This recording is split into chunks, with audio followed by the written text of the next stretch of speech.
Hi friends, ఈ వీడియోలో టమాటా నిల్వ పచ్చడి ఎలా చేయాలో చూడండి. మొదటిగా టమాటాలను తీసుకొని శుభ్రంగా కడుక్కొని తూడ్చి చిన్న ముక్కలుగా కోసుకోవాలి. 2 పిడికిళ్ళ చింతపండును తీసుకోవాలి. ఒక ప్యాన్ పెట్టుకొని టమాటాలన్నీ వేసుకోవాలి. ఇలా బాగా మగ్గిన తర్వాత చింతపండుని వేసుకొని బాగా మగ్గనివ్వాలి. ఇలా మగ్గిన తర్వాత దించి పక్కన ఉంచుకోవాలి. ఒక మిక్సీ జార్ తీసుకొని టమాటాని వేసుకోవాలి. వెల్లుల్లిని వేసుకోవాలి. 2 టేబుల్ స్పూన్ కారం, 1 table spoon salt, 1 table spoon మెంతులు, ఆవాల పొడిని వేసుకోవాలి. ఇలా మిక్సీకి వేసుకోవాలి. ఒక ప్యాన్ పెట్టుకొని మినపప్పుని వేసుకోవాలి.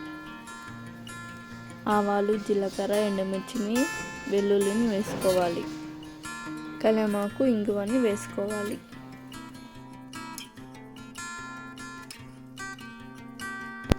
ఇప్పుడు టమాటా గుజ్జుని వేసుకొని బాగా కలుపుకోవాలి. సిమ్లో పెట్టి బాగా మగ్గనివ్వాలి.